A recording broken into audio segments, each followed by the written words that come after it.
එක කාන්තාවක් මස් අපේන කර්මාන්ත ශාලාවක වැඩ කළා. දවසක් ඇය තමන්ගේ වැඩමුරේ ඉවර වෙලා යමක් පරීක්ෂා කරලා බලන්න මස් ගබඩා කරලා තියෙන ශීත කාමරයට ඇතුල් වුණා. හදිසියෙම ශීත කාමරයේ දොර ස්වයංක්‍රීයව අගුළු වැටුණා.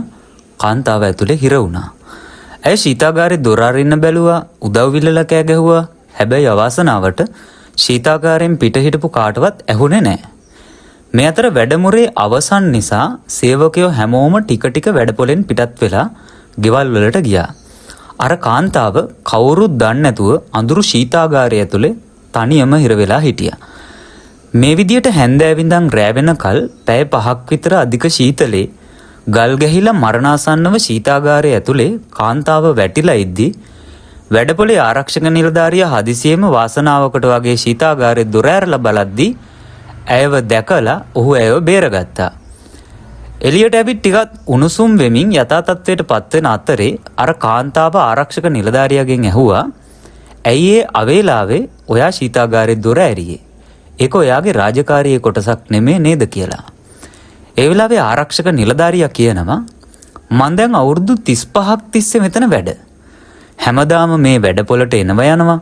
මේ අවුරුදු 35ටම උදේට සෙන ගෙද්දි අතවනල හෙලෝ ආයුබෝවන් කියලා මට කියන්නේ ඔබ විතරයි. හවසට වැඩ ඇරිලා හැමෝම පිට වෙද්දිත් hina වෙලා හෙටත් හමුවෙමු කියලා සමුගන්නෙත් ඔබ විතරයි. අනිත් කාටවත් මාව ගාණක් නැහැ. වෙලාවකට මට හිතෙනවා ඇත්තටම මං අදෘශ්‍යමාන කෙනෙක්ද කියලාත්. ඉතින් අදත් උදේම ඔබ හෙලෝ ආයුබෝවන් කියලා අතවනලා වැඩපොළට ආවා. හවස වැඩ ඉවර වෙලා හැමෝම පිටත් වුණාට පස්සේ මං හිතුවේ ගේට්ටු ටික අගුළු දාලා ටිකක් විවේක ගන්න. ඒත් එකපාරටම මට මතක් වුණා අතවනල හෙලෝ කියලා මට ආචාර කරන කාන්තාව උදේ වැඩපොළට ඇතුල් වුණාට හවස පිට වෙනවා දැක්කේ නෑ නේද? ඇය පිට වෙනකොට හැමදාම වගේ මට සමුදෙනවා. තාම ඇය පිට උනේ නැත්තේ ඇයි කියලා. මුලදී හිතුනේ ඔබ මොනාට හරි පරක්කු වෙලා ඇති කියලා. ඒ නිසා පැයක් විතර ගේට්ටුත් අරගෙන බලාගෙන හිටියා. ඒත් ආවේ නැති නිසා මං ටිකක් හොයලා බැලුවා. හැබැයි වැඩපොලේ කොහෙවත් ඔයා පේන්න හිටියේ නැහැ. පොඩි අමුත්තක් දැනුණා. එතකොටම තමයි මං ශීතාගාරය ඇරලා බැලුවේ. එතකොටයි ඔබ වැටිලා ඉන්නව දැක්කේ. ඇත්තටම කිව්වොත් උදේට හෙලෝ කොහොමද හවසට හෙටත් හම්බෙමු කියලා අහන්න මං හරිම ආසාවෙන් ඉන්නේ. මොකද ඒ වචන ටික මට මතක් කරනවා මාත් මිනිස්සෙක් කියලා. ඒ වෙලාවේ දෙන්නටම හරිම සංවේදී සතුටක් දැනුණා. නිලධාරියා කාන්තාවටත් කාන්තාව නිලධාරියටත් හරිම සතුටින් ස්තුතිවන්ත වෙනවා.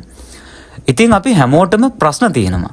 අපි හැමෝම වැඩ එක කාර්යබහුල වෙනවා. හැබැයි ඒ ඔක්කොම ASCII අපි කවුරුවත් දන්නේ නැහැ හෙට අපිට මොනවා වෙයිද කියලා.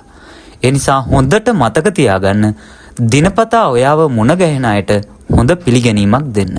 සරලවම ඔයා ඒ අයට ධනාත්මක කෙනෙක් වෙන්න. එතකොට ඔබ දැකීමෙන් පවා කෙනෙක් සතුටු වෙන්න පුළුවන්.